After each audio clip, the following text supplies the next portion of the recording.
България, което това е осъществявано от стажантите, от консултантите, които са обучавани като част от проекта. Благодаря ти. Ами да, аз вече казах всъщност защо сме тук днес и с това мисля да приключа първата част. 20 минути, мисля, че доста добре. Имахме притеснение, че няма да ни стигне времето, но така успяхме да се съберем горе-долу. Това е линк към информация за самия хъб, така че може в последствие да сканирате, но вече сте получили линк за сайта на проекта, така че от тук следвам отново аз. Много се извинявам, дано да не ви стана досадна, само да сменя презентацията, защото вече е съвсем по същество.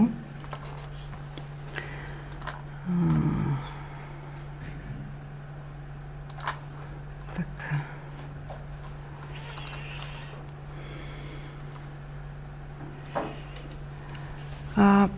Ако нямате против, ще седна, тъй като вече е малко по-лекционно. Тъй като малко пресрочихме времето, аз и вчера си бях решила, че ще съкратя. За съжаление установих, че съм направила повече слайдове, отколкото мога да представя. Така че мога малко да прескачам и ако някой има въпрос или пък иска да дискутираме конкретна тема, можем да се върнем към тях.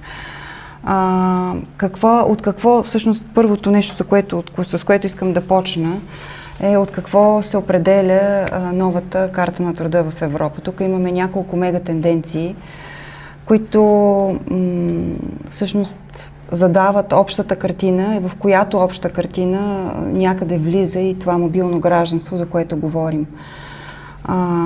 И всъщност идеята е да видим защо тези структурни фактори и мега тенденции са важни да ги изучаваме и защо мобилното гражданство и подкрепата на мобилни граждани всъщност е важно. Почваме от по-далече.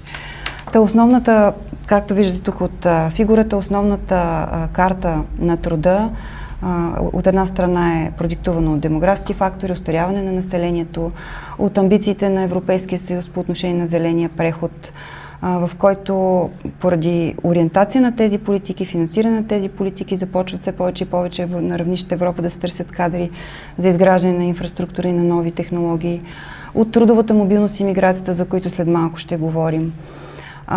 От разликата в условията на труд и привлекателността в отделните пазари на труда, което пък тези неравенства между пазарите на труда на практика са причината за тези миграции, от дигитализацията и автоматизацията, на която също допълнително ще обърна внимание, и от дисбаланса на умения.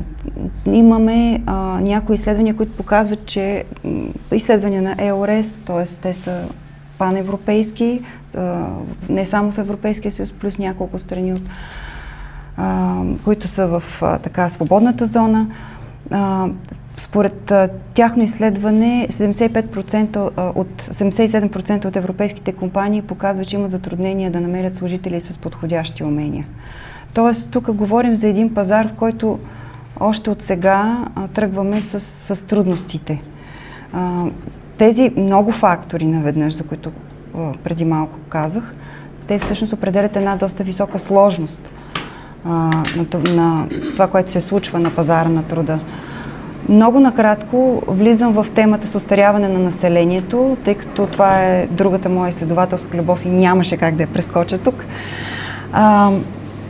Както тук на фигурата малко странно изглежда, може и да не може да разберете така на пръв поглед, но тези процентни изменения горе над вторите барчета на трите графики показват общия процент на изменението на населението, което се очаква до 2050 година, следващите 25 години. Докато в света населението ще нарасне с 25%, в Европа вече имаме спад на населението, а в България спада е много по-интензивен, 23%. Очакваме също така много сериозно остаряване на населението, обаче основно извън Европа. Това, което тук се случи като остаряване, вече се случи. Виждате, че в България тази най-възрастната група над 65 години при нея ще има увеличение от 3%, което в сравнение с 113% на световно ниво нищо не е. Обаче, докато в някои други части на света имаме демографски дивиденд, защото се увеличава групата, говорим за Африка, там се увеличава групата на хората, които са в трудоспособна възраст и това води до принос за икономиките. Тук при нас имаме недостиг в икономиките. И всъщност цялото предизвикателство е как ще се справим с това. Всички пазари на труда в Европа. Тук съм дала пример с българския пазар на труда. Виждате на светло-зелената линия, това е коефициента на заетост, изчислен, ако възрастовата структура на населението беше се останала такава, каквато през 2017 година. На по-тъмната линийка се вижда, че имаме почти 4%, 3,5% пункта разлика, по-ниска заетост, коефициент на заетост през 2025 година в резултат на остарялата възрастова структура. Тоест, това е реалният коефициент на заетост. Като направим малко бакалски изчисления, се вижда, че приблизително, разбира се, общи са изчисленията, имат хипотетичен характер, но пък мащаба е доста сериозен, така че можем да си направим извод, че около 177 хиляди за този период сме загубили около 177 хиляди, говоря само през 2025 година. По-малко работещи е имало заради тази разлика във възрастовата структура. 350 милиона пропуснати човекочасове, изразени в евро, в брутен вътрешен продукт в милиарди евро, това е 7,7 милиарда евро, грубо, или се равнява на приблизително 6,1% от брутния вътрешен продукт.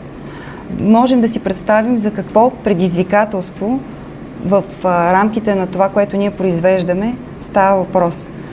Тоест, защо това е важно? Защото това засяга всички други сектори, в които ние функционираме, в които ние живеем. Ресурсите, които ние създаваме, ресурсите, които ние черпим. Ако задачата на обществата е да увеличават благосъстоянието, то остаряването на населението определено пречи на това. При нас поне трябва да се стремим да запазим благосъстоянието, което обаче какво означава? Означава предявява изискване към заетостта и производителността. Но единият канал, през който можем да запазим пазара на труда и да произвежда това, което на нас ни трябва, това е именно заетостта. Разбира се, при наличната работна сила, макар че имаме доста голям, както ще видите по-нататък в презентацията, всъщност да, имаме един специфичен парадокс тук в България. Имаме 2,4 милиона хора, души, които са неактивни. Те нито търсят работа, нито участват в заетост, но една част от тях, голяма част от тях са в надтрудоспособна възраст, така че не е чак такъв парадокса. Имаме една част от тях, които въпреки ниската безработица се оказват излишни на пазара на труда и не могат, поради това, че не могат да се реализират, въобще не остават като част от пазара на труда. Затова отиват в неактивните. Виждате тук, че това е исторически най-ниската безработица до сега. Такава безработица, тя е малко под нивото на естествената безработица, която е между 3 и 5%, обикновено варира. 3,2% е нещо невиждано. Имаме 77% коефициент на заетост, което е над средното за Европейския съюз. Ето тук може да се види кои са първенците. Тоест има някакъв потенциал на къде да вървим, примерно да стигнем Нидерландия по коефициент на заетост, но се оказва, че всъщност с наличното население ние не можем да постигнем този коефициент на заетост, а дори да го постигнем, ще има, поне по мои изчисления, все още работната сила няма да бъде достатъчна, така че да произвежда необходимото на обществото да запази благосъстоянието си. Имаме предизвикателство тук. И тук идва другата мисъл. Втори фактор на пазара на труда, не само в България, в цяла Европа. Това е дигитализацията и автоматизацията. Само че, както може да бъде панацея тази дигитализация и автоматизация, защото тя ще повиши производителността в някои професии и това може да ни позволи да произвеждаме повече с по-малко на брой хора. В същото време автоматизацията може да замени някои професии, т.е. това е на най-високо абстрактно ниво. Само че хората не са напълно заменими, това нямаме тая пълна еластичност, се нарича в икономиката. Такова нещо няма и в този случай ще има една доста висока социална цена. Тук на тази фигура съм дала различните очаквания за това как ще се променят професиите в бъдеще. Имаме такива, които ще са заменими, те ще бъдат заменени от автоматизацията, буквално ще изчезнат. Структурна безработица, това е равно на структурна безработица. Супер! Без това имаме толкова ниска безработица, трябва ни работна сила, трябва да насочим към към останалите сектори, останалите професии, но както казах, това не става така с вълшебна пръчка, не става автоматично. И тук всъщност е много важно, ето тук е много важно мобилното гражданство. И защо то е важно за Европейския съюз? Защото това, за което говоря тук в България, не се случва само в България, то се случва в много други страни в Европа, повечето. След малко ще има и числа. Така имаме също трудно заменими професии. Те ще останат. Такива са дългосрочната грижа, тя все повече ще се налага. Виждаме вече дефицит на кадри в грижата за хора, крещи в всички пазари на труда в Европа.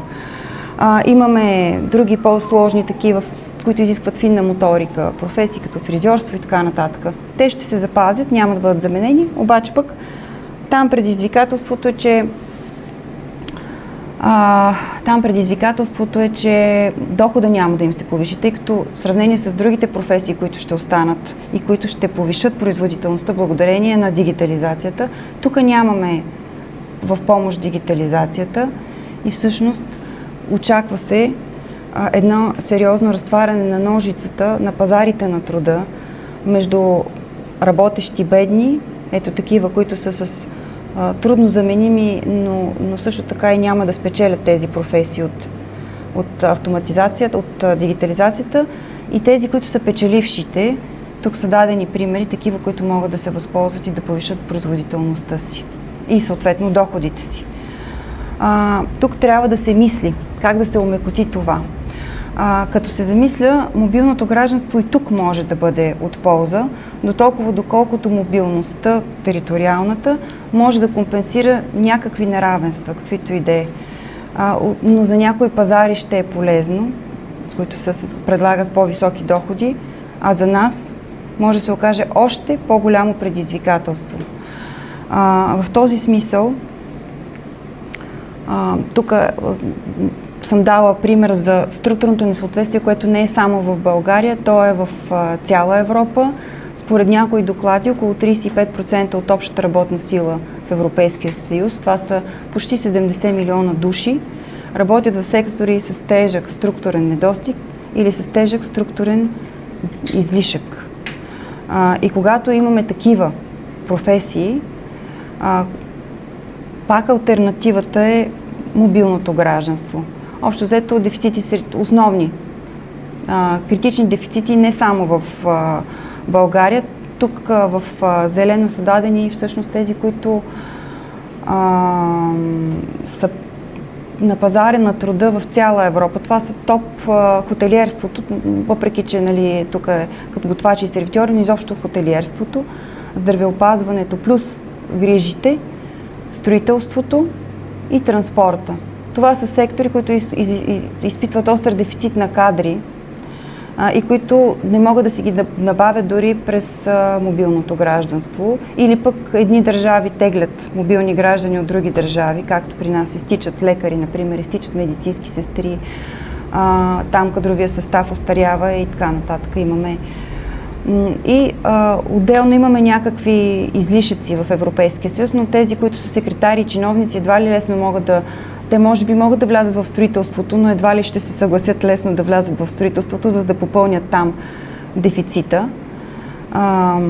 Също така тук са показани творческите индустрии, които са също с излишък, нищо, че според някои проучвания, изследвания, предположения, това са професии на бъдещето. Но на този етап имаме излишък на пазара на труда и разбира се ниско квалифицирания труд. И всъщност как този ниско квалифициран труд, в кои страни е преобладаващия недостиг? От една страна тези, които имат висок бум, растат, от друга страна тези, които плащат малко на своите хора. Вижда се, че България е сред топ 3 страни в Европейския съюз, която изпитва недостиг на работна сила по определени професии. Имаме 3 страни единствено в целия Европейски съюз, които има баланс между предлагане и търсене като количество и преобладаващ излишък в няколко други страни, включително в Испания, която пък от изпращаща страна на много последните доста години вече се превърна в една сериозно приемаща мигранти страна. Топ професиите в недостиг и топ професиите в излишък няма да ги споменавам, защото времето тече. Това ключовите изводи за Европа. Тук имаме не просто професии, които сега липсват. Тук говорим за задържане на този феномен вече доста години, което говори за структурен характер на дефицита в икономика, дефицит и излишък. Така.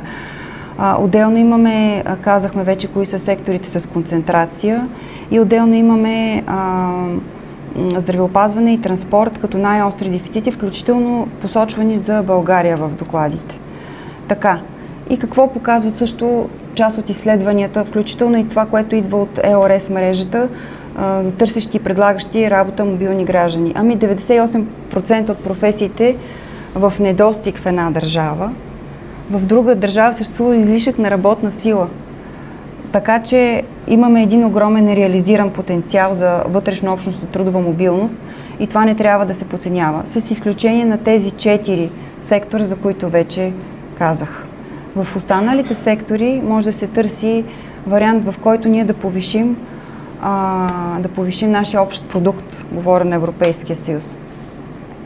Така, за България, това, което вече казахме, че тя е сред топ 3 в състояние на структурен дефицит.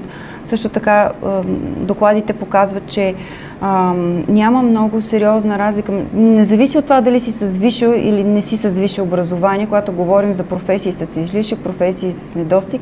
И това е много важно и се оказва влияние върху мобилната работна сила, защото много често мобилни работници, практиката показва, ние го видяхме от предишния проект, колеги от другите страни, които работят вече с мобилни работници, също споделят това. Правихме даже анкети там, какви са топ проблемите. Много често мобилните работници с висока квалификация и с високо образование, когато отидат в чужбина, не работят и не използват по предназначение тази висока квалификация и това високо образование. Тоест този потенциал все още стои нереализиран, когато говорим за разлика.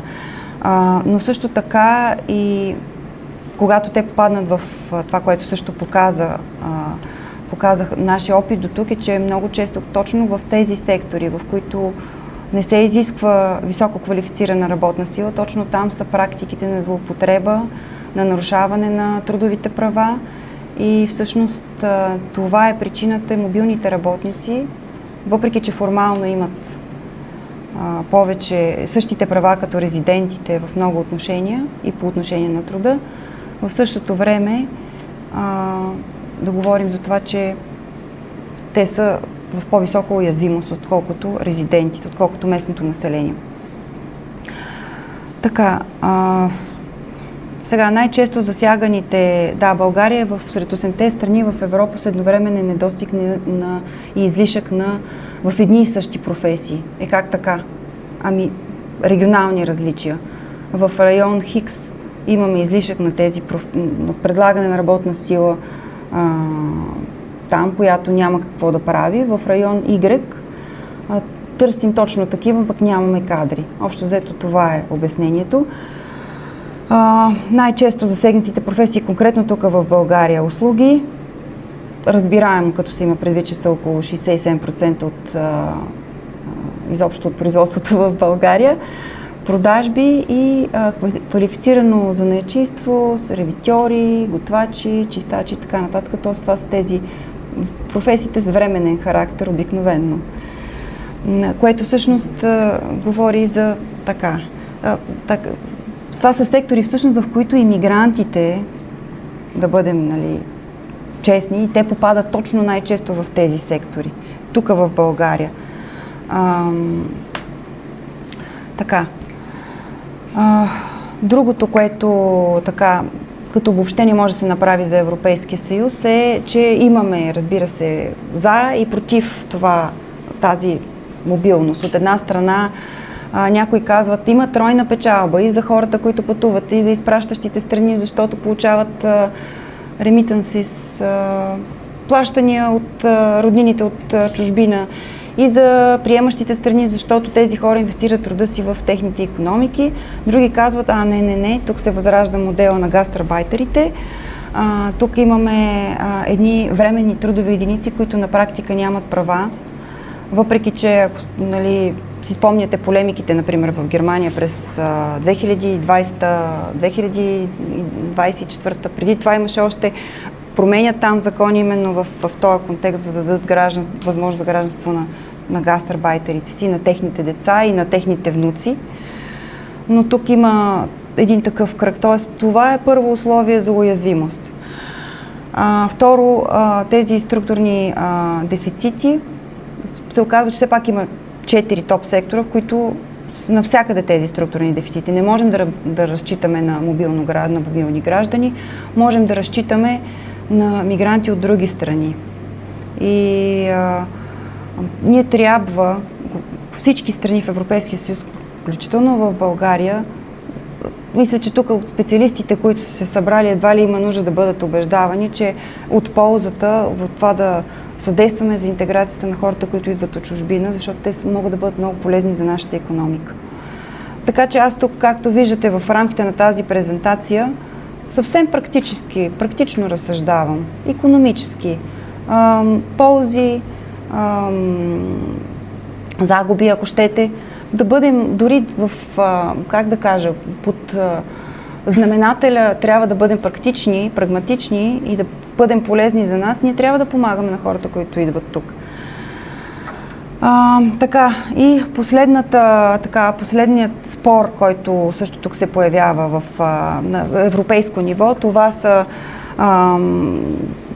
това, че дигитализацията и появата на тези мобилни граждани, които са дигиталните номади най-вече, и тази географска мобилност поражда една категория, която се ползва с права и тук, и там, и навсякъде, т.е. те са едва ли не като някакви егалитарни носители на права, докато в същата тая категория на мобилни работници имаме ниско квалифицирани, сезонни работници, временни работници, които отиват в чужбина, връщат се, тази циркулярна миграция, която е много характерна и се налага все повече, както показват изследванията, разпространява се все повече нашето горбечийство едно време. Това е циркулярната миграция всъщност.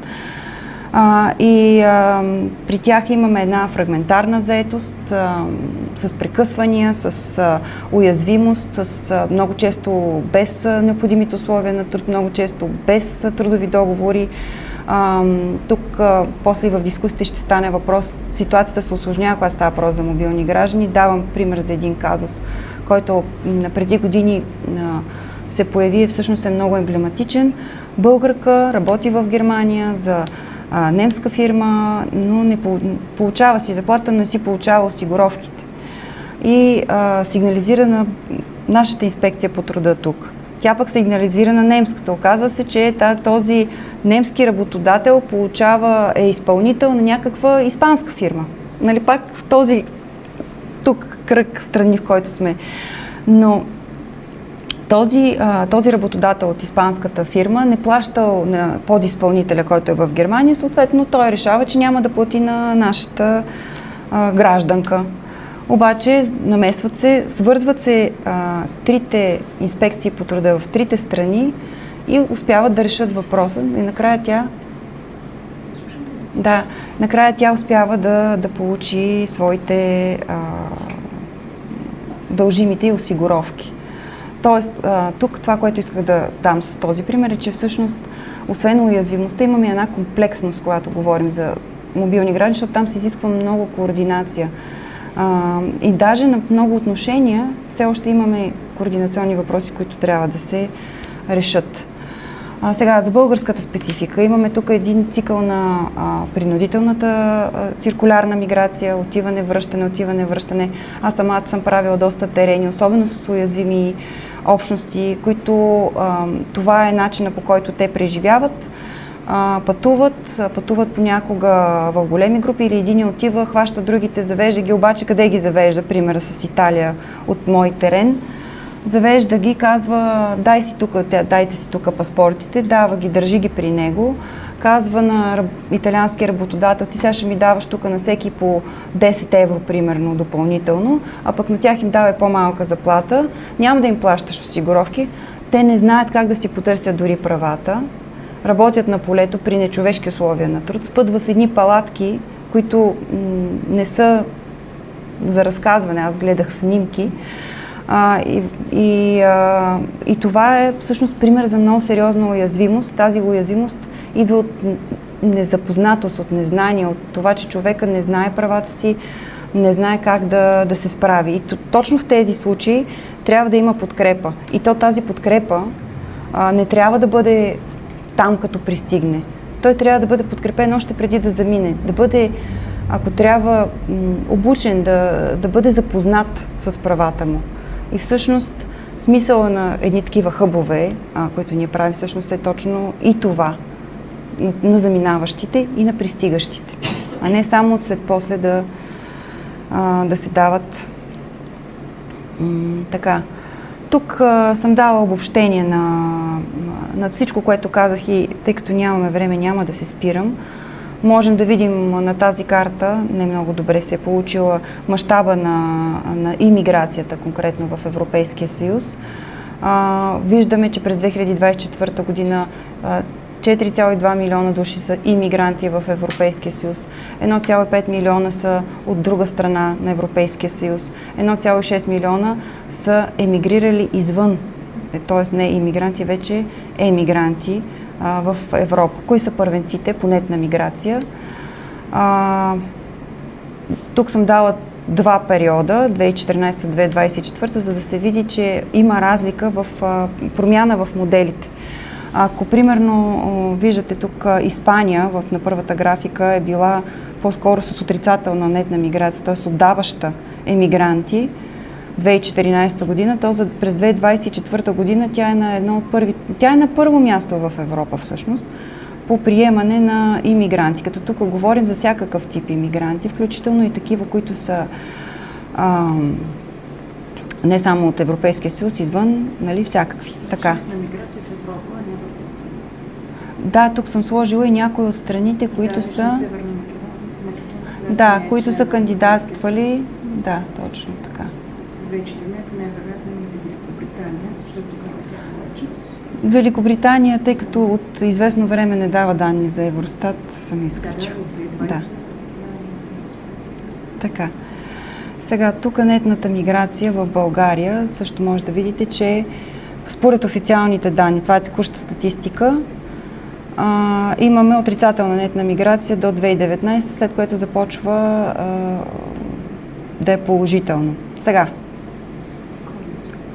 COVID, обаче аз искам тук да дам един професионален коментар. 2021 година, когато направиха преброяването, аз участвах в Националната комисия по преброяване на населението. Това беше най-трудното преброяване, откакто са правени преброявания, точно поради COVID. Поради тази причина, разбира се, трябва да сме внимателни дори и с данните от преброяването, но все пак това са най-точните данни. Там излезе, че българското население е намаляло с 344 хиляди души благодарение на миграция, не на естествени процеси. И това е доста повече от това, което е било регистрирано по текуща статистика. Малко по-надолу в презентацията, мисля, че съм го сложила, ще се види, че една голяма част от нашите потенциални мигранти, когато правихме проучвания, такива анкетни, дали ще заминат и ги питаме дали биха се регистрирали или регистрирали се те, които пък вече са се завърнали в чужбина, когато са отишли. Те не се регистрират дори. Тоест, когато говорим за статистика по отношение на миграцията, трябва да сме супер внимателни. Така. Устойчиви тенденции в мобилното гражданство. Тук давам картината за 2025 година, прощавайте. Това е разпределението на имигрантите по вид гражданство. Вижда се, че тъй като в подобна хипотеза, както гражданите на Европейския съюз попадат и тези от Европейската икономическа общност и Швейцария, затова съм ги сложила на едно място. И се вижда, че всъщност мобилните граждани в Европа са около 18,7%. В настоящия момент, предишни години бяха около 17%, т.е. дори имаме леко увеличаване и това се задържа в продължение на много години вече. Имаме също така, сложила съм топ двете страни приемащи в Европа, Германия и Испания, и които всъщност участват и в проекта, и разбира се нашата страна.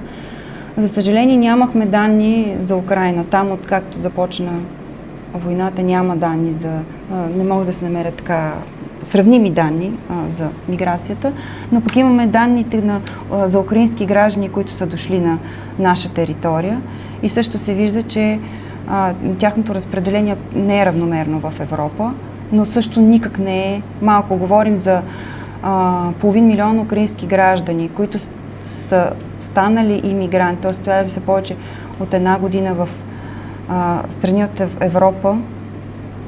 1 милион, които са се завърнали. Това са хора, които са се завърнали по същото гражданство. Имали са, примерно, българско гражданство, дошли са си в България, или испанско гражданство, прибрали са се в Испания.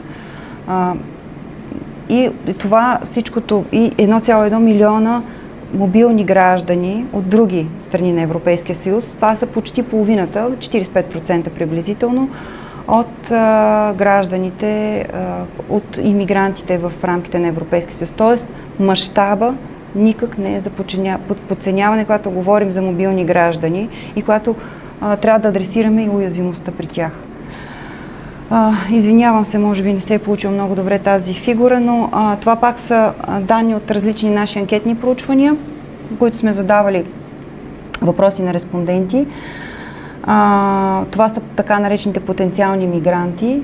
Общо взето се вижда, че тези, които ще се преселят, имат намерение да се преселят в друга страна, така твърдо, са около малко над 4%.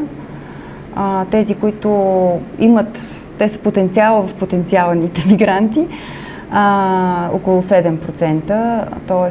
тези, които са за повече от една година, също биха попаднали в хипотезата мобилни граждани и мигранти. Така че, ако ги добавим и тях, става едно доста сериозно число. Ако това го извадим от нашия пазар на труда, не звучи никак добре при нашия дефицит на работна сила. Така, това, което най-често, едва ли за някой очудващо, причината основната за пътуване на мигрантите, на българските в случая, виждате, аз съм ги дала по етнос, защото при различните етноси, освен че има разлика някаква разлика в причините, също така има и разлика в уязвимостта, която се наблюдава и която ние наблюдавахме също и на терен. За това така съм ги дала, но общо взето виждате, че за никой не е, тук не се вижда, извинявам се на графиката, но не е за тези 72,9%, 77,6%, 75,2%, най-големия дял от изтъкващите причина, това е труд, да си намерят по-добра работа или по-висока платена работа, т.е. това е труд. Т.е. това са мобилните работници, които всъщност отидат някъде другаде, ще работят някъде другаде. Ако ги отнесем към тези процентни разпределения на тези, които пък възнамеряват да отидат, може би ще се спаднат примерно с едни, т.е. 30%. Да кажем, че вместо 8% ще имаме 7% или 6,5% потенциални мигранти, които ще работят в чужбина, няма да работят в България. Така да го кажем. Така. Сега, за подготовката за емиграция, когато ги питаме по какъв начин смятат да организират заминаването си. Най-често повечето респонденти избират самостоятелно или пък чрез покана от роднини и много по-рядко чрез посредник. Тук има такива, които пък са само с цел туризъм, така че те ги виждате в оранжево. Но общо взето това самостоятелно организирано пътуване, всъщност в някои от предишните ми проучвания, което беше с едни данни на Програмата за развитие на ООН, там излезе, че точно тези, които самостоятелно организират пътуването си и заминават в чужбина, те са най-уязвими, когато отидат в чужбина. Като там данните, които, разбира се, те са по-стари данни, бяха от 2012 година. Тогава беше направено анкетното проучване в 12 европейски страни. Така. Сега за завърналите се мигранти. Отново причините да се върнат, това е, че са си свършили работата в... тук нещо съм объркала. Причините за завръщане ще ги погледнем след малко, извинявайте. Тази фигура е грешна. Тук исках да погледнете тази таблица, зелената. На тази зелена таблица се виждат те, които са се върнали. Всъщност една част от тях отново заминават и после се връщат и отново заминават. Някъде около 4-5% са така наречените горбечи или така наречените, ако ги изчислим на базата на тези, които са се завърнали и имат намерение отново да пътуват, което означава, че това са всъщност тези приблизително това е дела на хората, които могат да попаднат в хипотезата по-висока уязвимост, защото тази циркулярна миграция обикновено е в по-ниско такива квалифицирани сектори, професии и там обикновено имаме предизвикателство. Причините за завръщане, ето е истинската фигура, която трябваше да видите одеве, отново е най-вече приключване на работа, но има тук завръщане към родители, близки, т.е. тук имаме вече едно разнообразие от най-различни причини за завръщане в страната. Защо се върнахте? Сега, от гледна точка на уязвимостта ми се струва, че това е интересно за вас. Опита в чужбина и то по-скоро в България в случая. Първо, дали са постигнали целта, когато са имали за заминаването си в чужбина. Само 35-36% да, напълно. Останалите не, а някои казват в определена степен. Тоест тук отново може много да разсъждаваме, но ще приключвам, така че вървя към приключване. И другото нещо, което е много важно, това пък е показателно за тези, които се завръщат в България, тук на втората графика трябва да наблегнем, дали са получили съдействие по определен повод от български институции по време на пребиваването си в чужбина. Не са получили една по-голяма част, т.е. не се е налагала една по-голяма част, не получава въпреки исканията ми. Т.е. имаме нужда, ето това пък показва тази необходимост от координация между български институции там на място, като най-често основните проблеми са осигуряване на трудова заетост, започване на собствен бизнес, признаване на трудостаж и осигурителни права. Т.е. това са топ в областта отново на труда и на достойния труд. Така. Аз горе-долу казах защо е важна темата за мобилното гражданство, освен че, както видяхме, тя е изключително необходимост. Има някои изследвания, които, в зависимост от моделите, които използват, предвиждат между 3 и 9% положителен ефект от използването на потенциала на мобилното гражданство върху брутния вътрешен продукт общо на Европейския съюз, което не е за подценяване. Тук пък съм цитирала едно изследване на Евробарометър, в което 19% от бившите или настоящите мобилни граждани на Европейския съюз декларират, че трудовата мобилност и преминаването от една страна в друга могат да бъдат съпроводни с много трудности. И 36% пък това се наблюдава при хората с по-ниско образование. С това приключвам презентацията. Всъщност идеята на тази презентация е, нахвърлях ви много данни, знам. Опитах се малко да ви дам и анализ, но идеята е да поставим началото на диалога и на въпроса за мобилното гражданство и за нуждата от неговата подкрепа. И ще се радвам да направим една дискусия по въпроса. Имаме, мисля,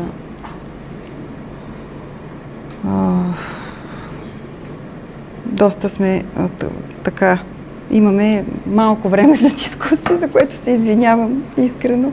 Опитах се да съкратя и пак не успях. Имате ли въпроси, коментари, нещо, което ви е интересно, нещо може би по отношение на степените на уязвимост при различните видове мигранти? Аз знам, че микрофон, само един микрофон да дадем.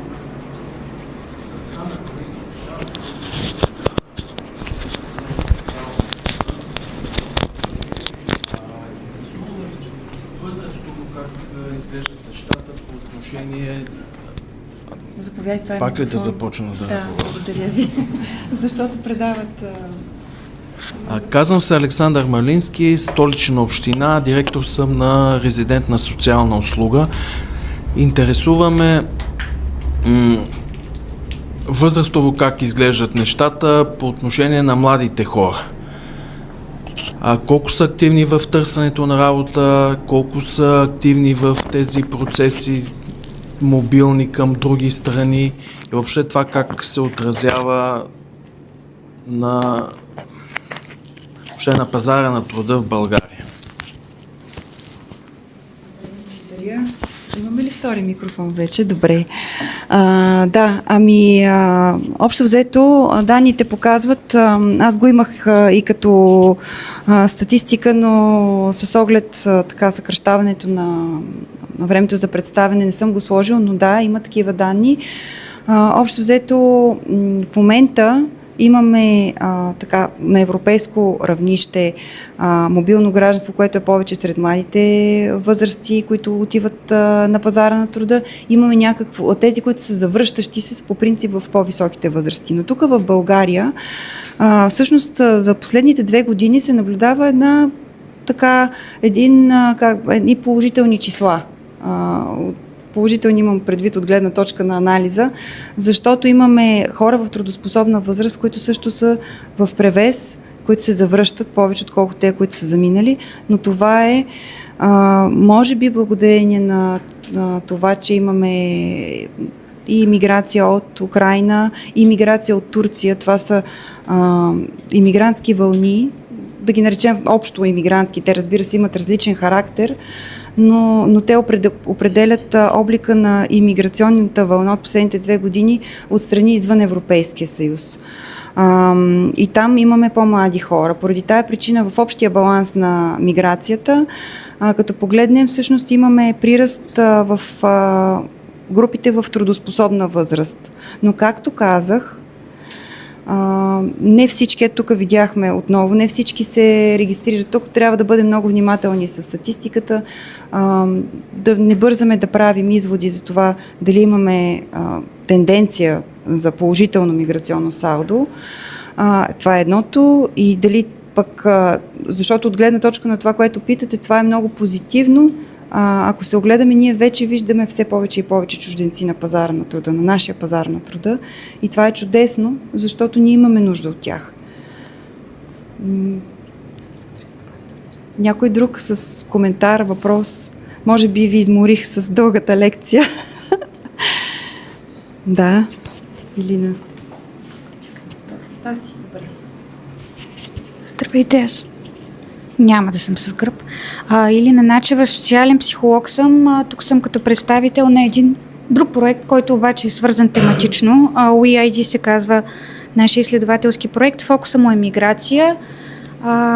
И тази по-скоро интеграционната част предстои ни първото изследване на нагласи спрямо мигранти. Това, което вече виждаме от нашия терен, е, че има много голяма разлика в начина, по който са възприети мигрантите, като има големи разлики, свързани с произхода, първо, и второ с типа миграция.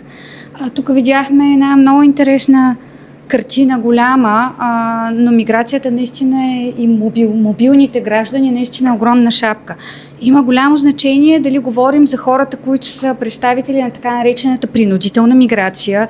Тук виждам представители на организации, които активно работят с тази група. Там уязвимостта, доколкото виждаме, доста по-различна, има различен характер, потребностите са много различни, т.е. този тип хъбове си представям, че вероятно биха служили за различни неща и доста по-различно стоят нещата при другите видове миграция. Така че, да, моят въпрос и може би покана е да се включат гласовете на онези, които работят конкретно с представители на общностите принудителна миграция.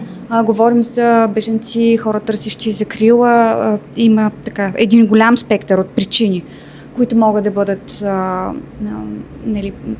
двигател на този тип миграция, защото там наистина нещата са много специфични, много комплексни и всъщност там може би се изискват много повече усилия и от наша страна, като изследователи, като работодатели, като приемаща страна като цяло, за да могат да се получат добре нещата и да видим позитивната страна на миграцията, си мисля. Абсолютно е така. Най-малкото те са регламентирани по различен начин. Може би някой от колегите от публиката може да се включи, за да допълни, но действително комплексността, примерно при мобилното гражданство, има съвсем един характер, докато интензивността на проблема, да го кажем, при хората, които бягат от нещо, например, да почнем тези с най-тежка уязвимост, тези, които бягат. На следващото място може да са икономическите мигранти, които пък нямат достъп до определени права или имат много по-сериозни прегради, бариери да имат достъп до определени права, точно защото са мигранти, т.е. от трети страни. И чак на последно място по уязвимост можем да сложим мобилните граждани. Аз именно с това започнах, защото идеята тук не е да се пренебрегва необходимостта от подкрепа на тези, които са най-нуждаещи от подкрепа, а по-скоро идеята тук е да се подкрепят и тези, които по принцип някак си излизат извън полезрението. По-често за тях се смята, че те ще се справят и действително, защото имат повече възможности, повече стратегии в джоба да се справят, но това не означава, че при тях също няма някаква уязвимост и няма нужда от... Но истината е, че подкрепата и грижата за различните типове мигранти, понеже е законово регламентирана по различен начин, абсолютно преминава през различен подход и през различни точки, които да се достигне до... може би, да. Благодаря ви. Атанаска Тодорова, главен експерт пазар на труда, може би с някои сме се виждали някъде, с други не. Благодаря за поканата, която изпратихте до Института за социални и синдикални изследвания на КНСБ. Госпожа Виолета Иванова беше добре да сподели с нас тази покана. КНСБ от 2006 година има консултантски център именно за българи, които желаят да пътуват с цел работа за Испания. Това беше една дейност съвместна заедно с испанските профсъюзи, защото тогава потока българи пътуващи за Испания беше най-голям. И наистина направихме този консултантски център присъствен, защото тогава технологиите с работа от разстояние и дигитализацията за страната нямаше тази възможност. В последствие през 2008 година стартира нашата работа с немските профсъюзи. Arbeit und Leben, те са едно НПО. Fair Mobility е един голям тяхен хъб, ако мога така да кажа, за консултации. Към настоящия момент има 13 консултантски центъра в Германия. В България има 3, именно за българи, които работят в Германия, желаят да работят в Германия, сблъскват се с трудови проблеми, с лоши условия на труд, липса на социално осигуряване, По-късно колегите от Инспекцията по труда също бяха привлечени в кампанията през Arbeit und Leben за горбечийството, така ако мога да я кажа. Тя, Галя, ще каже по-конкретно, ако желая, разбира се, няма да я насилва.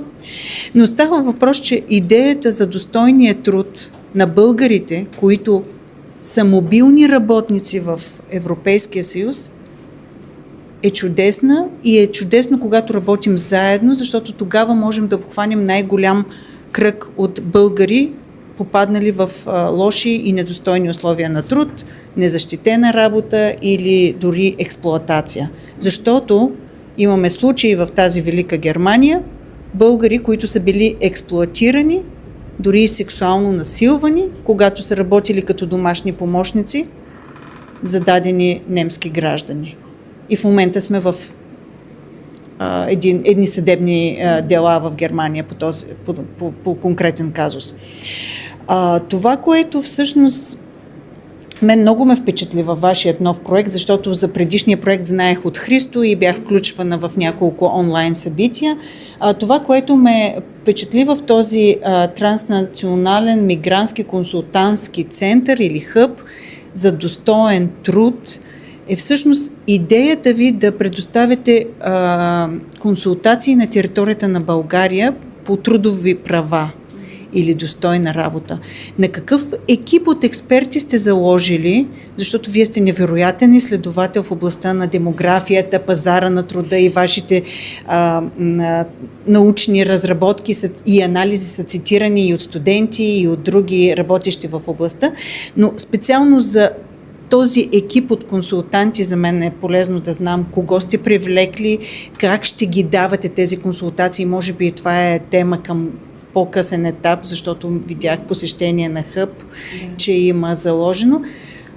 Това е конкретният ми въпрос. И вторият ми въпрос, когато казахте за работата на терен в Италия, дали случайно това не е Пулия и с Федерацията на селското стопанство, която прави през 2017 кампания? Тогава бяха установени разни граждани от ромски происход, които живееха като на гета, директно на полето, без достъп до течаща вода. Би трябвало да е същия, въпреки че моят терен беше в едно село Пловдивско. И научих от респондентите за целият този разказа, дойде от тях, т.е. от терена, от село Триводици. Сега какво, нали, да го... Но въпросът е, че при тях точно това се случваше.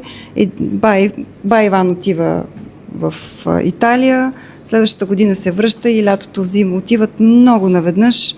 И оттам се започва една злоупотреба, както и много други злоупотреби, нали, има в... Сега тук пак казахте нещо и аз се сетих отново за един интересен пример, но ми избяга. Затова може би да се включи... За консултант. Да, екипа за сега го изграждаме.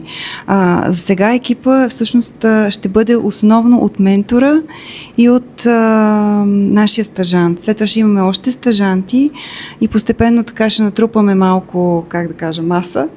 Но на този етап правим първите крачки. Каним различни експерти, които да обучат стажанта в различни области. Така че, защото, както знаете, например в някои страни, например в Щатите, има такава практика, която създават нови специалности, като канят специалисти от различни области, те самите създават някаква програма. Когато създадат тази програма, накрая се получава нещо интересно, хибридно, ново, адаптирано към новите условия на пазарите на труда и което всъщност е резултат от различни експертизи, но се комбинира в един човек. И всъщност това е така идеята.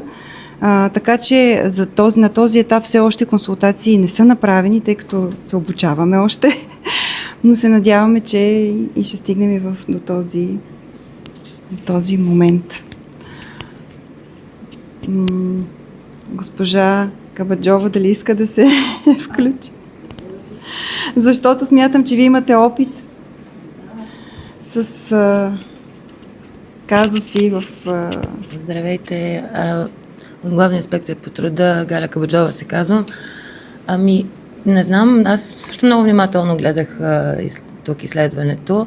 Може би, че имаме достатъчно много опит по отношение на трудовите проблеми на мигрантите, изобщо и на имигрантите, и на емигрантите.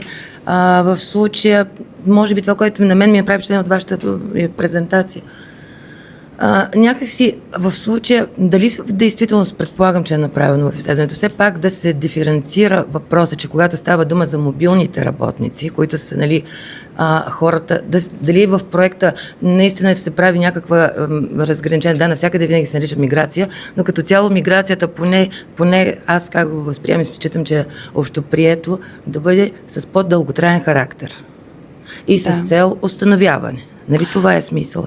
И в този смисъл не знам, вероятно го има в проект, нали, някакси ми останаха в страни пък мобилните работници, които дори и от граждани на трети страни също могат да бъдат мобилни. Вероятно вие имате желание да споделя опит по отношение на проблеми. Да, те са много. И решени казуси. Сега, това, което мога да кажа първо в случая, нали, ето колегата от синдикатите спомена за Пулия. Аз участвах в този проект, нали, сега честно казано, имаше проблеми, но в интерес на истината, тези трагични ситуации, които съответно се цитираха, вече бяха минало. И ние не ги намерихме и не ги видяхме. Тоест, искам да кажа, че има една непрекъсната динамика във всички процеси, във всеки един момент.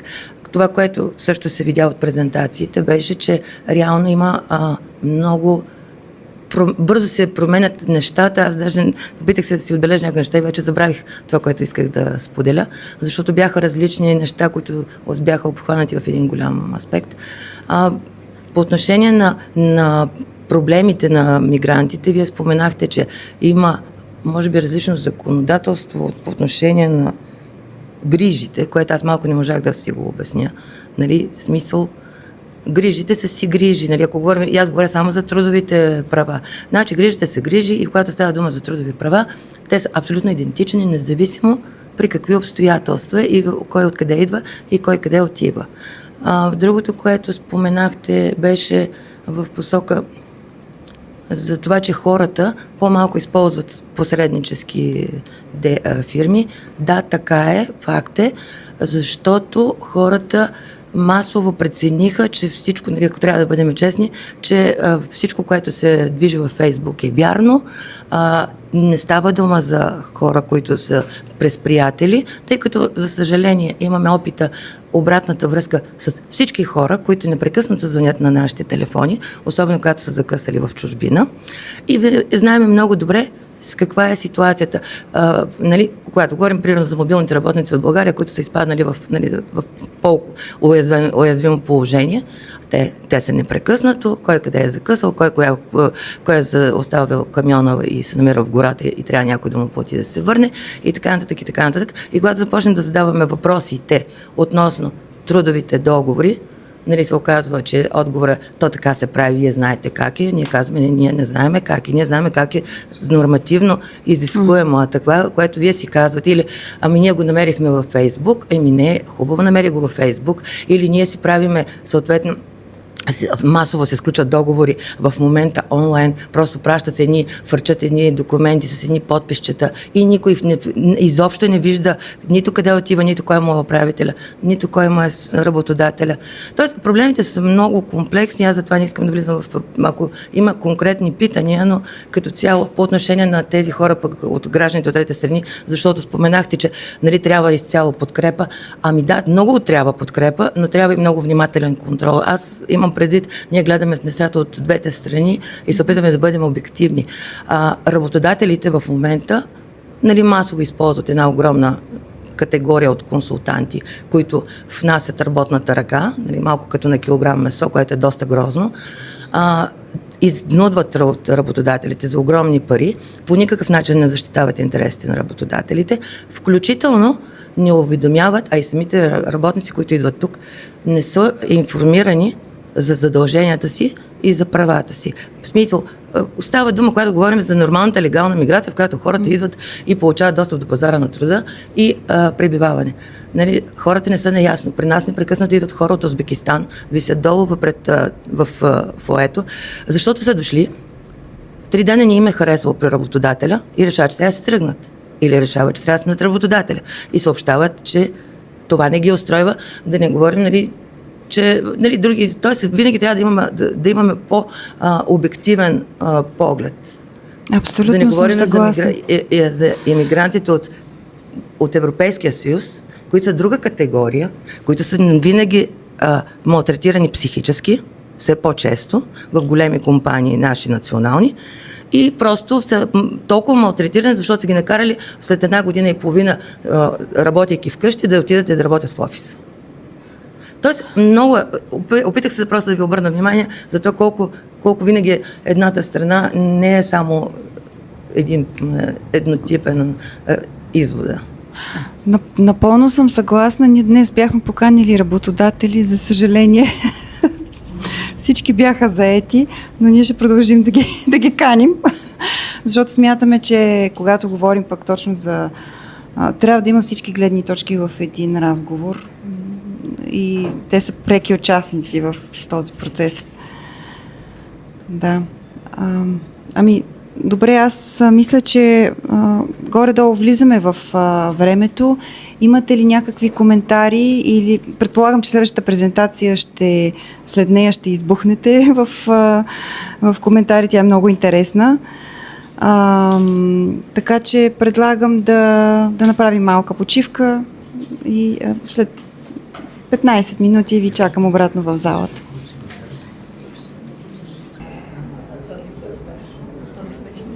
Добре. Здравейте! Аз се казвам Силвия Дешева и съм сътрудник по интеграция във Върховния комисариат за бежанците на ООН в България. Много благодаря за поканата.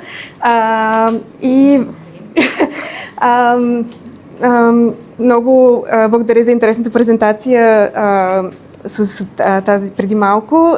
Всъщност на един от въпросите, който беше зададен, може би сега ще си поговорим малко повече за принудително разселените лица, които се намират в България, т.е. бежанците в България.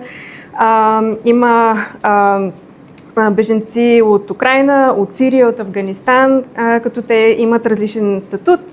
Бежанците от Украйна са със статут на временна закрила, бежанците от Сирия и от Афганистан получават или бежански статут, или хуманитарен статут.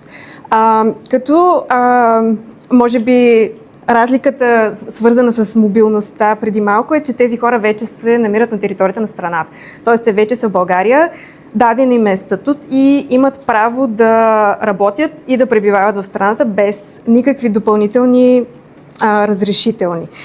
Днес ще ви поговоря малко повече за бежанците с временна закрила в България. Това са бежанците от Украйна. Да, обаче интересът беше към бежанците. Добре. Така, значи малко за контекст. Ние направихме едно проучване, което се проведе 2025 година между юли и ноември. Колегите от регионалното бюро направиха запитване сред над 5000 бежанци, които се намират в различни държави в Европа. И целта беше да се научи малко повече за тяхното социално-икономическо приобщаване. И не знам дали се вижда, но що се отнася до България, според това проучване, нивото на заетост на бежанците от Украйна в България е 67%. В сравнение с други държави, има държави, които имат по-нисък процент на бежанци, които работят, като например Румъния и Австрия, но има и някои други, в които е малко по-високо. Що се отнася до заетостта, може да видите, че за България, да, съжалявам, мислех, че съм го превела на български, няма значение. Що се отнася до България, през 2023 за заетостта на хората, на лицата в трудоспособна възраст е била 42%, за 2025 се е повишила на 57%. Тоест, има ръст в годините, които бежанците от Украйна стоят в България. По принцип може да забележите, че за другите държави такава е тенденцията на нарастване, като има някои, които е малко по-ниско от България. И друг интересен момент е, че нивото на езикова компетентност на местния език, т.е. на български, също се е повишила. За съжаление, не чак толкова много. От 23 само на 26%. На местно ниво, що се отнася за България, това, което получаваме като данни е, че хора, които са се пререгистрирали временната закрила за 2026 до този момент са 67 500. Тоест това са бежанците с пререгистрирана временна закрила в България. Като най-висок брой се намират в Бургас, Варна, по-малко са в София. Като нали, в Бургас, не точно в града Бургас, а по-скоро са в съседните общини, Несебър, Поморие, Приморско, като мисля, че в Несебър са най-много. Що се отнася до бежанците с временна закрила и пазара на труда, исках само да ви разкажа малко повече за кои са тези хора и какво ние знаем за тях. През 2024 и 2025 направихме проучвания, анкетирахме домакинства на бежанци от Украйна и за 2025 сме анкетирали 499 домакинства, 1134 бежанци. Като нали, данните и анализа, който е направен, е на база на тези отговори, т.е. не всички 64 000. Основното, което забелязваме в профила на бежанците от Украйна, че това са хора в активна възраст. По-голямата част са 35-59, като по-голямата част 81% са жени.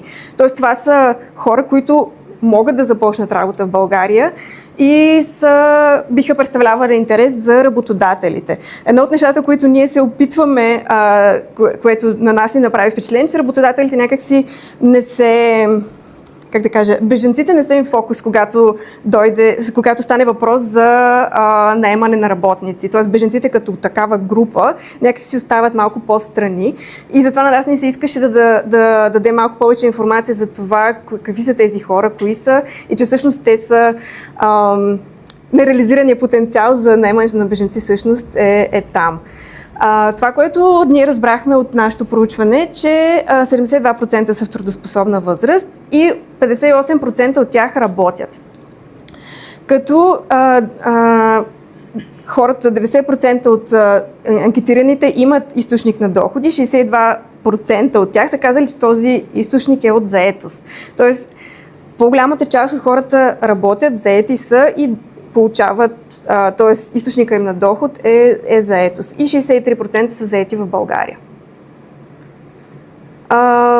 Що се отнася до какви са профилите и какво тези хора биха могли да допринесат до пазара на труда, по-голямата част от тях са хора с професии, образовани хора, които са имали или професионално обучение, или вид специализация, което също е вид професионално обучение по време на гимназиалния период.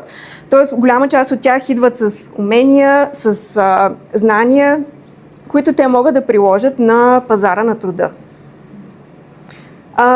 Ние ги запитахме какво са правили преди да дойдат в България и може да видите, че голяма част от тях са работили и имат умения в специфични и конкретни сектори, които, както вече установихме, някои от тях имат нужда от работна ръка и в тези сектори в България, като 13% са административни услуги, 12% са търговия и автоуслуги, образование, горе-долу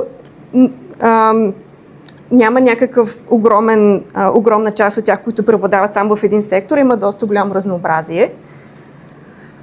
Що се отнася до българския пазар на труда, честно казано е малко трудно на нас не е малко трудно да разберем колко хора са заети, колко хора не са заети, защото просто не е предмет на интерес за събиране на такива данни. Мисля, че всички знаем, в България данни е малко трудно, когато тръгнем да ги търсим. Що се отнася от Агенцията по заетостта, получаваме данни от хората, които са бежанците, които са регистрирали и си търсят работа от 2022 до момента. От около 7000 лица с временна закрила са се регистрирали в бюрото по труда, че си търсят работа. Това, което получихме от Инспектората по труда е, че около 14 000 лица от Украйна, за тях има подадено заявление, че са наети на работа. Като 10 000 от тези 14 000 реално са лица, които нямат нужда от разрешително, т.е. са нашата категория бежанци. Това, което ако си спомняте, от нашето проучване излезе, че 63% са заети и работят в България. 79% от тях работят с трудов договор. Т.е. те са формално заети, като много по-малка част работят неформално. Нали, което съответно е, тези хора плащат данъци в България, здравни осигуровки и допринасят за тяхната си местна общност. Що се отнася до нашия пазар на труда, мисля, че няма нужда да добавям, защото преди беше вече споменато, че България има недостиг на работна ръка и т.е. бежанците биха могли да бъдат ресурс, който нали, би могъл да допринесе за пазара на труда. Аз вече споменах това, което в момента в България за работодателите не би трябвало да представляват допълнително утежнение, ако наемат беженец, защото не се изискват допълнителни разрешителни или някакви документи. Единственото, което трябва да попълнят е да подадат уведомление към Главна инспекция по труда. И т.е. всичко останало се случва по реда за наемане на български граждани. Т.е. не би трябвало чисто административно да има пречки, които да не позволяват на един работодател да наема бежанци. Било то с временна, с хуманитарна или с бежански статут. Доста често получаваме коментари, те ще преминат през България, ще си продължат към някоя друга държава. Има естествено хора, които продължават своя път, но има и такива, които имат интерес и искат да останат в България. Що се отнася до бежанците от Украйна, голяма част от тях планират да останат в България, т.е. тези, които сме анкетирали, са вече тук, т.е. не искат да се местят. Около 78% са казали, че през следващите 12 месеца не планират да се местят, т.е. те са тук и биха могли да се включат в пазара на труда. Тъй като ще спомена, може би след малко, един от належащите проблеми е изтичането на статут на временна закрила. Тоест, в момента трябва да се търсят алтернативи, тъй като следващата година, през март, временната закрила ще изтече и не се знае какво ще бъде основанието за пребиваване на украинците с временна закрила, които са в България, което означава, че ако нямат временната закрила изтича, не е подновена, т.е. те не могат нито да останат, нито да продължат да работят. Тоест, в момента те се опитват да намерят, имат интерес да намерят начини, които биха им позволили да останат в България, като 49% споменават, че искат да останат с цел работа. Тоест, техният интерес да останат в България е да продължат да работят, защото голяма част от тях вече работят. Що се отнася до видове подкрепа, която ние сме установили, че работи и се случва, ние работим с Caritas. Това, което през последните години от 2023 насам, те предоставят индивидуално кариерно консултиране, трудови борси, което много помага, така да кажа, на работодателите да се запознаят с бежанците и да видят кои са тези хора. Професионалните обучения са доста голяма помощ, защото много от хората не могат, в смисъл дипломите и сертификатите, които са имали в Украйна, не винаги могат да бъдат признати в България. Много от тях искат да започнат нова професия и през 2024-2025 професионалните обучения бяха голям фокус и помогнаха на много хора да започнат нова работа. И също така мисля, че голям интерес, особено сред бежанците от Украйна, представляваше и помощта за предприемачество. Тоест, колегите от Caritas организираха курсове за хора, които искат да започнат свой бизнес и след това също им предоставяха индивидуални консултации, да им помогнат в различните стъпки.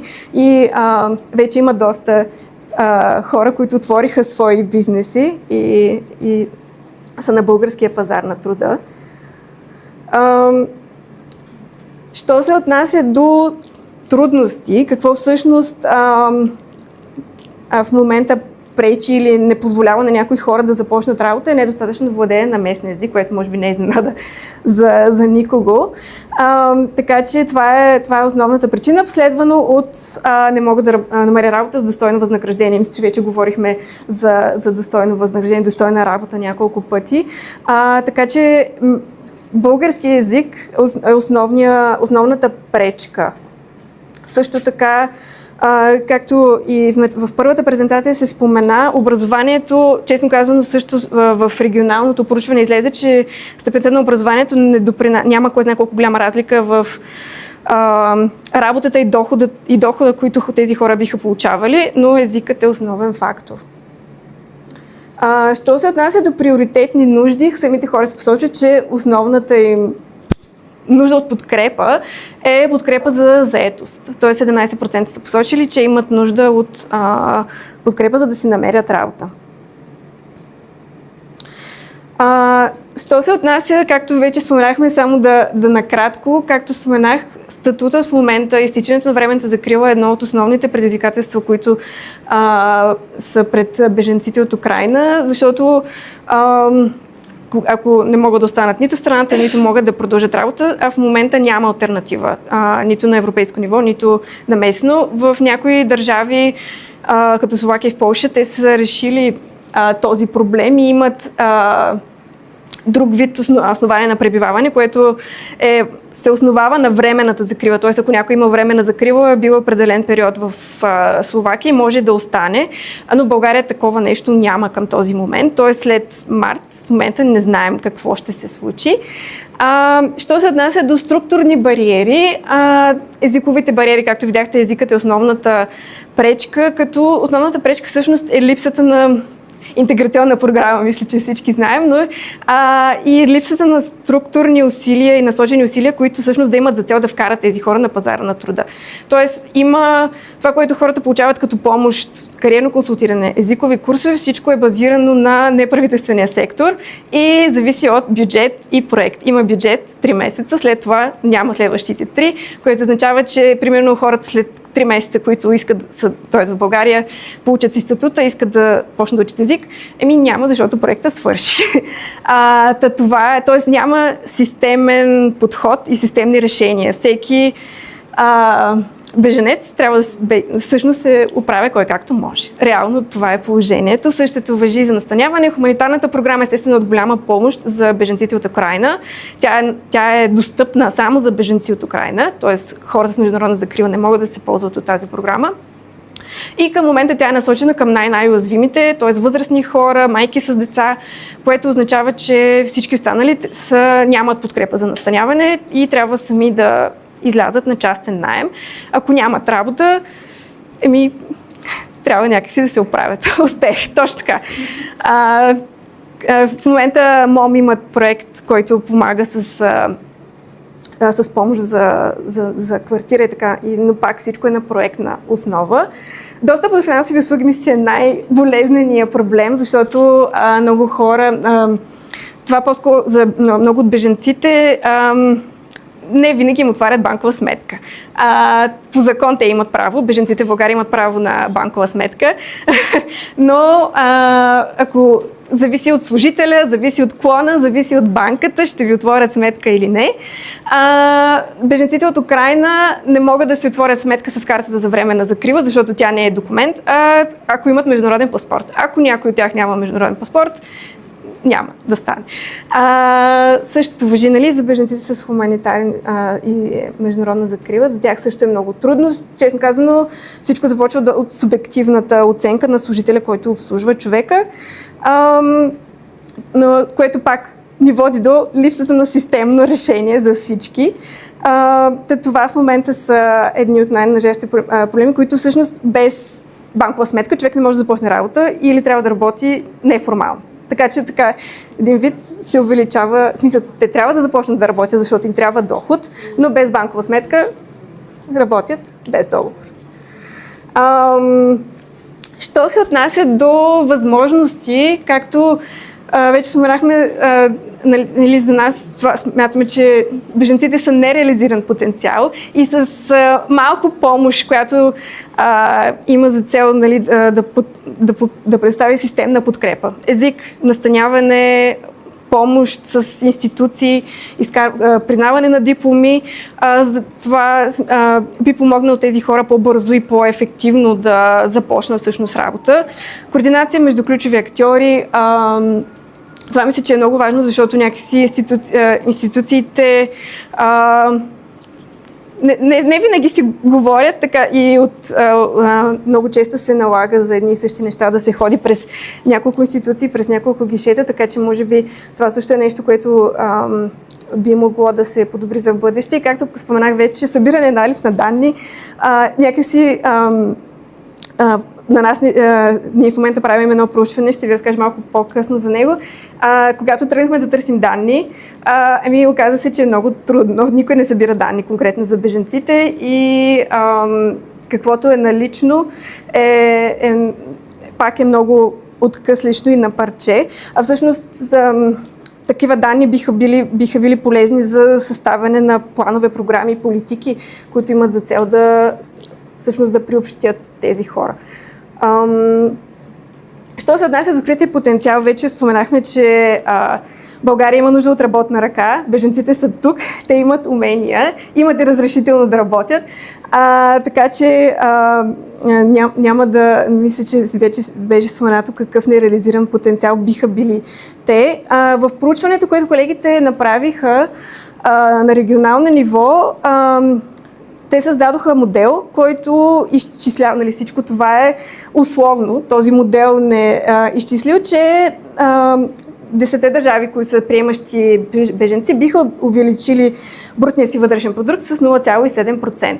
Всъщност такова проучване с конкретни данни е направено в Полша през 2025 и там се изчисли, че беженците от Украйна, защото те работят, при тях по-голямата част са беженци от Украйна, са допринесли за брутния вътрешен продукт на Полша с 2,4%. Ние се опитваме, все още не е завършено, да направим такова проучване и за България с колегите от Естат. Не съм сложила цифри, защото те все още работят по финалните цифри и за да не ме бие някой после, ако сложа грешни цифри. Но в момента това, което се опитваме с тях да направим, те също разработиха модел, който има за цел да изчисли приноса, икономическия принос на бежанците за пазара на труда в България, по-скоро нереализирания потенциал. Тоест, какво би било станало, ако всички тия хора са трудоустроени в България. И това, което в момента в първоначална оценка, са тези изчисли, че в момента 40,8 от беженците, които са в трудоспособна възраст, са заети, т.е. има още мегдан нагоре и в момента техният принос е 0,59% от брутния вътрешен продукт на България за 2025. И това, което те работят е какво би се случило, ако се намалят бариерите, които им пречат да влязат, в смисъл да се устроят ефективно на пазара на труда, като език, настаняване, признаване на квалификации и съответно, ако се увеличи тяхната продуктивност и тяхната заетост, сценарии за 60% заетост, 70% заетост и какво това би означавало за българския пазар на труда, като нали, това е модел, който работи с данни и те работят в момента с данните, които са успели да намерят. От Инспектората по труда получихме много полезни данни, тези, които ви показах за 14 000 украинци. Когато имаме конкретни данни, системни, този модел и нали, тези изчисления естествено биха се променили, но е много интересно да се види какво би могло всъщност да се случи, ако тези хора са изцяло и ако ефективно биват подпомогнати да започнат работа. Мисля, че... ето това е от регионалното проучване. Те са изчислили няколко варианта и може би не се вижда.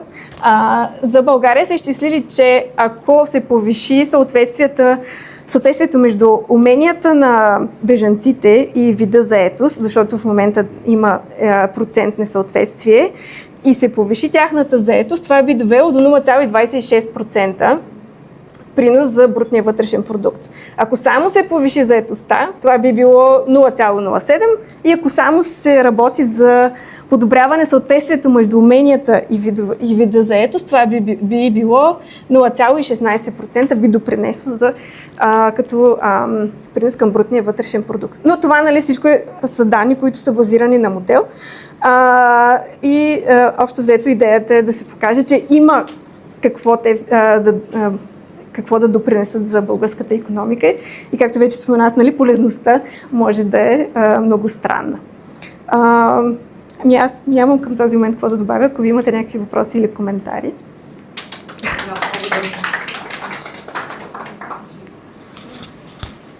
Добре. Да. Чакай. Много интересна беше презентацията. Аз много обичам такива неща. И много информативна, прекрасно начинание с изследването. Аз имам въпрос, понеже спомена, може би на ти да си говорим, понеже спомена, че трябва да се събират системно данни, аз веднага започнах да мисля как точно трябва да се направи така, че да се събират системно данни. Ясно е, че НСИ трябва да акумулира данни от различни първични източници. И сега въпросът ми е, кои са тези първични източници, които могат системно да генерират данни, така че наистина аз се опитвам да операционализирам тази идея и затова задавам този въпрос. Тъй като конкретно липсата на данни излезе в момента като голям проблем, когато ние се опитвахме да направим това проучване, свързано с трудоустройство и икономическа дейност на бежанците. Така че ние имахме разговори с НАП, с Инспектората по труда, тъй като всъщност това е много полезно в момента се събира.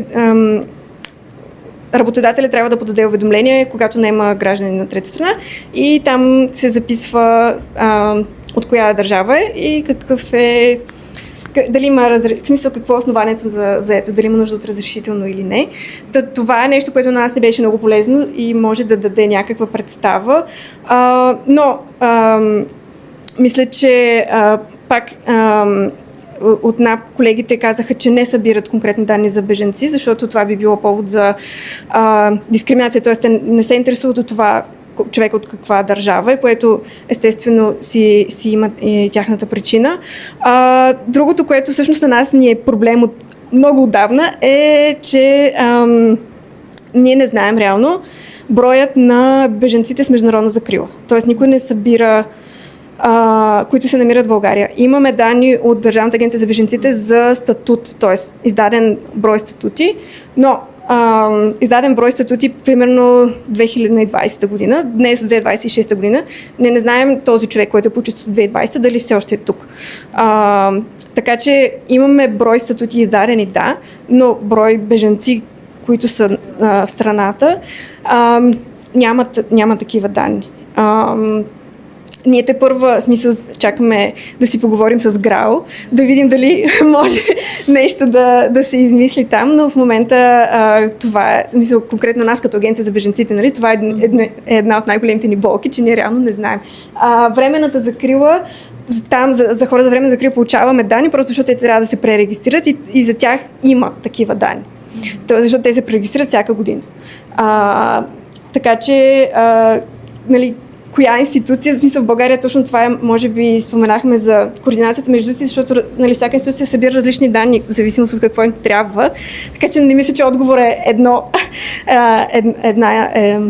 една обща институция. Така че просто въпросът е, че като някак си липсва идеята за групата бежанци, че трябва да се събират някакви данни и за тях, като бежанци, за да може нали, съответствие да се види какви програми и политики биха били необходими да се направят.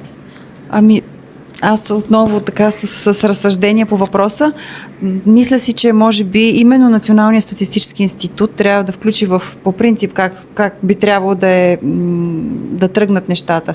Да включи в статистическата си програма подобно нещо, което друга хрумка, може би може да стане през групата, която е по цели за устойчиво развитие, която към Министерски съвет, тъй като вътре участват всички, включително и Националния статистически институт и всички институции, които биха могли да дадат данни или пък които са шапка на тези институции с данните. Така че, може би, ако се тръгне от там, това би бил начина, ако се съберат тези хора, тъй като в статистическите бюра има варианти по определени критерии да бъдат изчиствани данните, така че да няма повторяеми записи, когато има източник от различно място.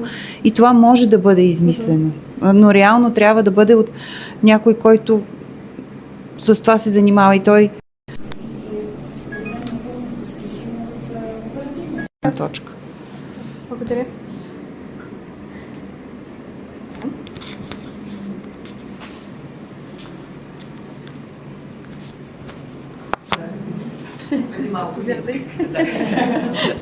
Така, във връзка с това, което вие изложихте, на първо време само да обърна на някои неща, които ми направиха впечатление за конкретизиране.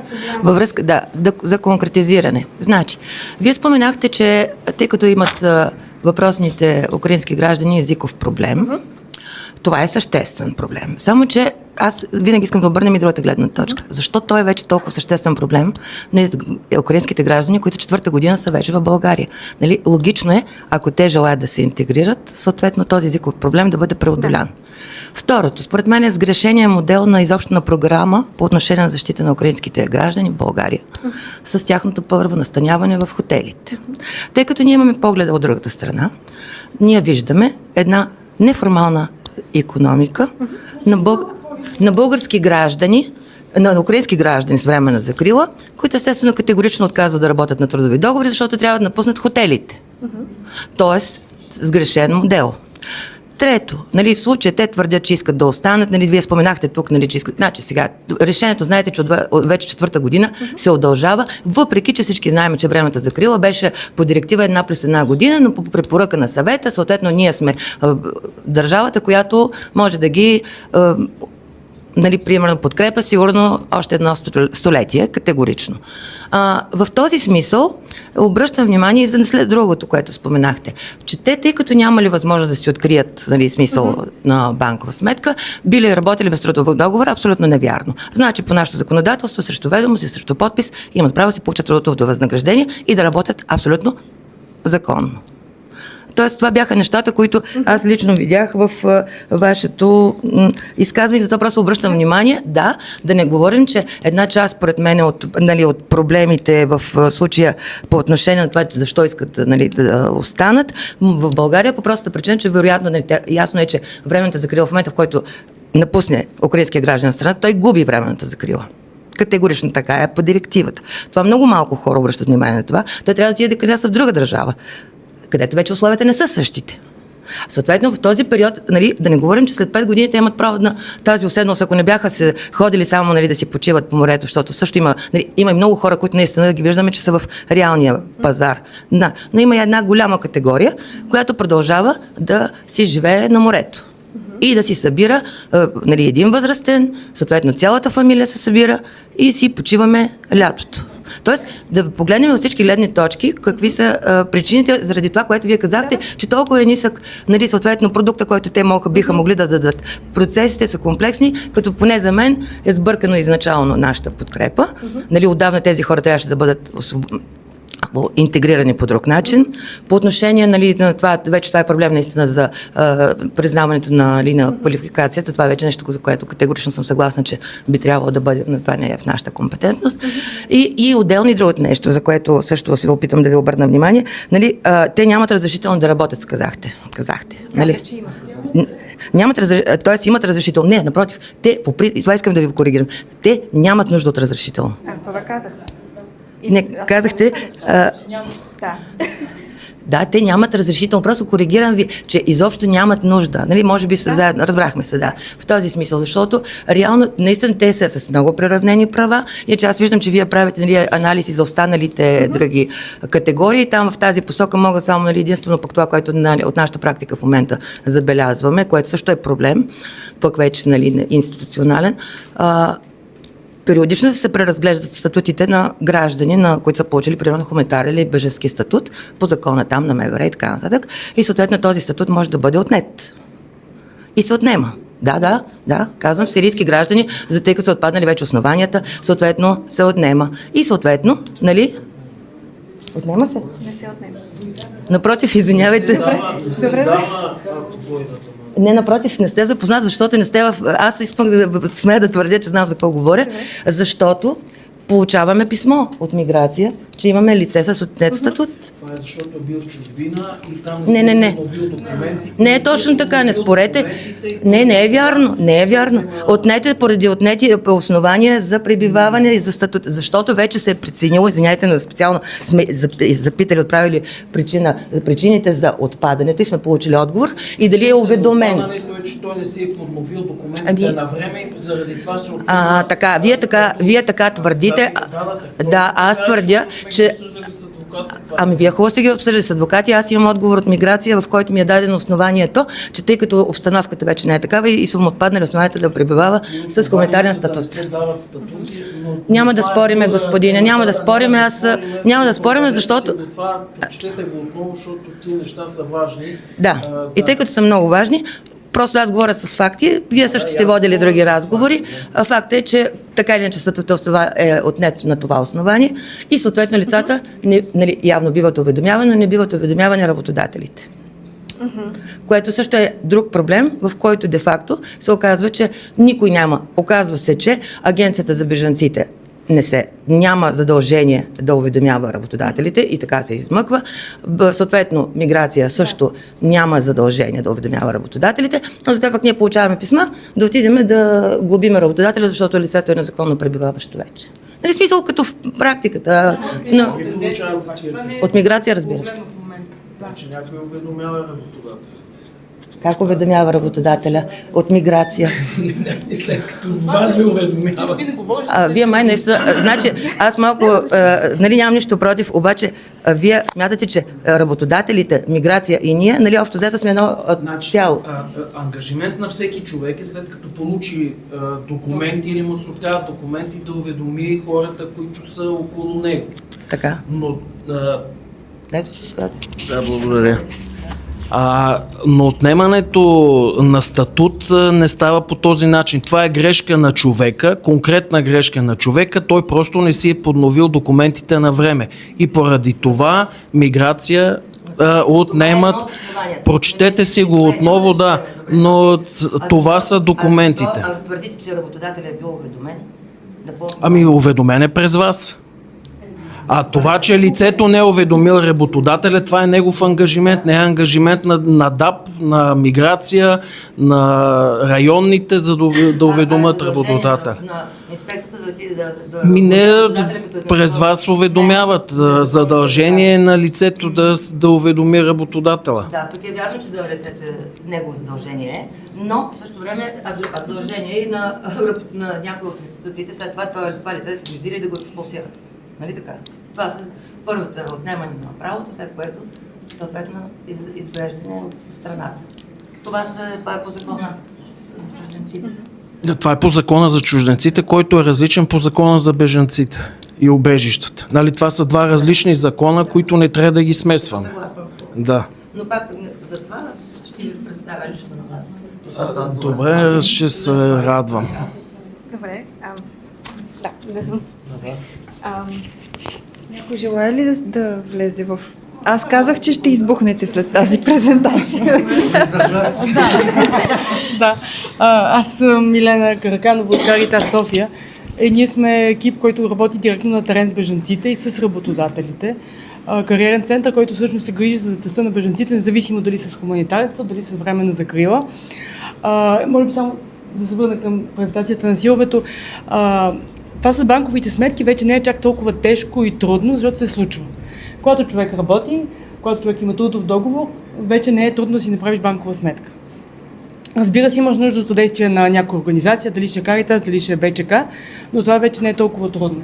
Може би по-скоро е трудно банковата сметка за хората, които ще правят бизнес и там да отвориш набирателна и още един вид сметка, само си загуби думата, е вече някаква стъпка, която изисква повече финансови инвестиции. Които не се знае дали ще бъдат развърнати в банка. Трябва да се доведе до банковата сметка. А по отношение на хуманитарен статут, понеже до сега не говорихме за хората от Сирия и Афганистан, които имат хуманитарен бежански статут, по-скоро говорим за хората от Украйна. Знаем и ние, че има отнети статути, но когато човека работи в България и когато има трудов договор, работи на светло, защото никой не спомня, хората работят, за съжаление, независимо от кой сектор, дали ще е строителство, дали ще е търговия, съществува, както и за нас българите. Когато човек е с трудов договор, има доказани доходи, то тогава това не се случва. Поне нашата практика показва, може би БЧК, ако имат и те информация със сигурност, че хората, които са успешно интегрирани, знаят вече някакъв български език, макар и базов, работят на светло с трудови договори, и то тогава няма този проблем за тях за отнемане на статута. Защото ние имаме работодатели, мога да кажа една цифра от 80 до 100 в различните периоди, с които контактуваме ежедневно почти или често.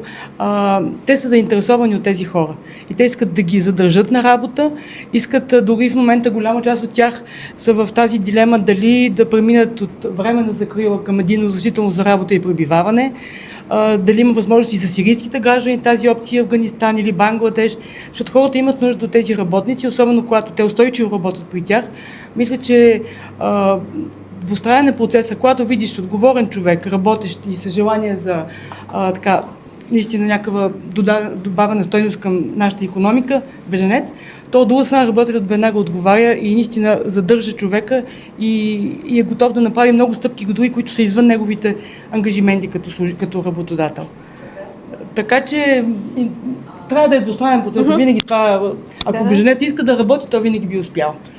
Разбира се, трябва да прави доста компромиси понякога с образованието, с ценза си, но то няма как, когато не знаеш език, приемаш по-ниска степен на образование. Имаме случаи, в които хората започват работа, счетоводители, аудитори от Украина жени, шлосър във фирма, но когато в тебе видят, че ти имаш потенциал и се напредваш, те станаха вече счетоводители в тази фирма, с признати дипломи. Така че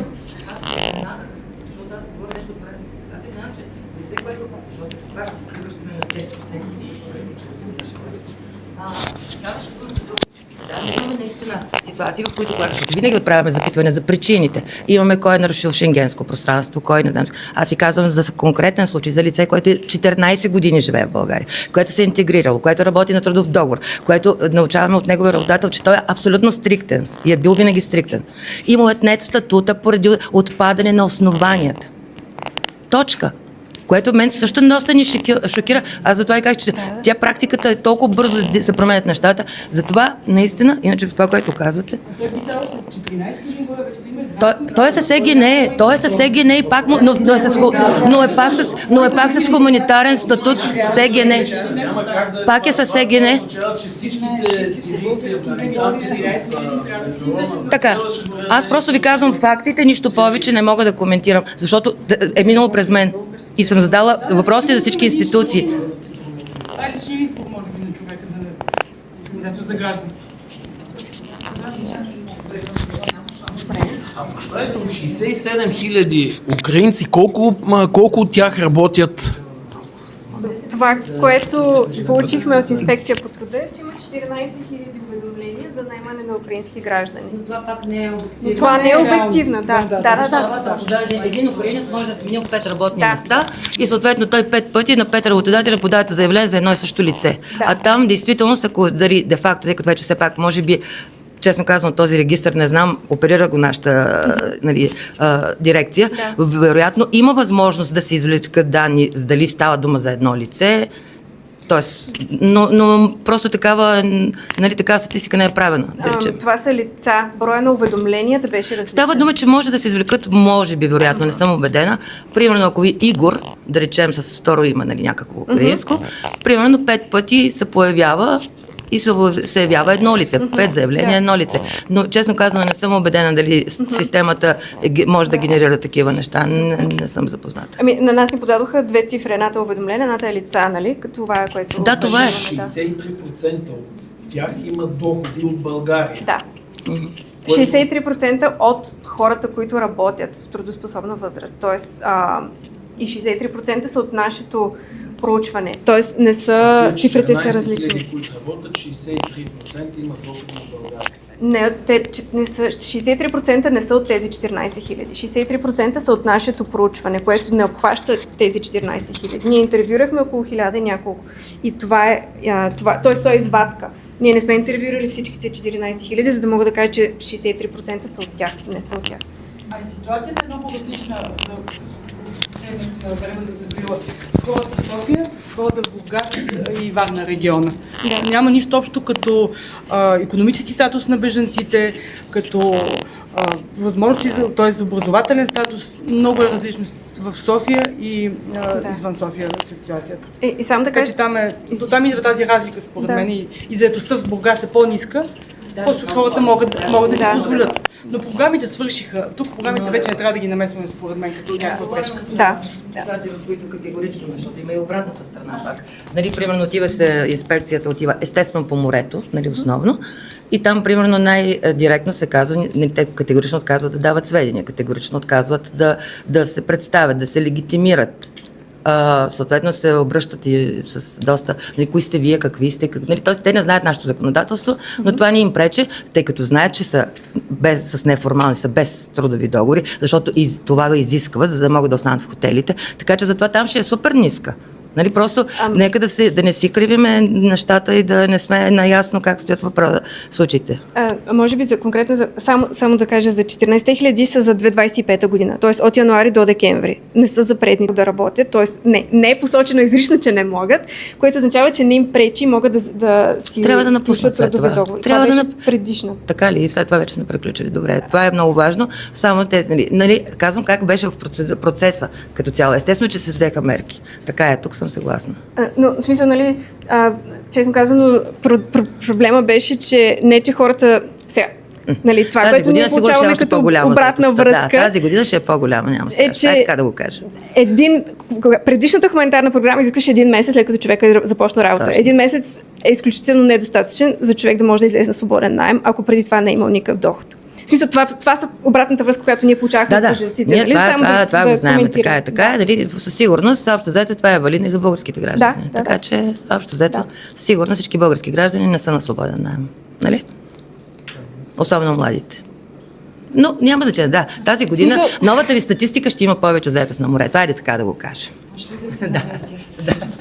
Изключително интересна дискусията. Не ми се иска, защото искам да го запишем и после да си го слушам, признавам си. Обаче вече сме така клоним към момента, в който да ви поканя да довършите тези разговори долу в кетеринга, да хапнете по нещо, така че заповядайте. И след това, който желае, може да дойде с колегите от БЧК до хъба, там където се намира, за да види.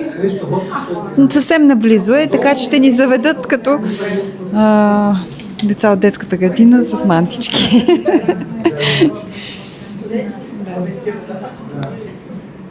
И така, заповядайте долу.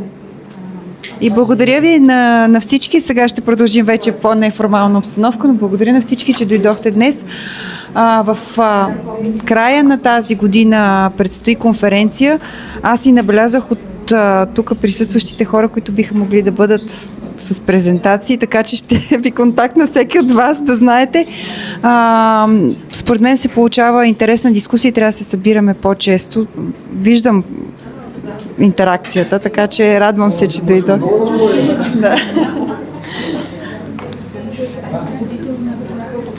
Да.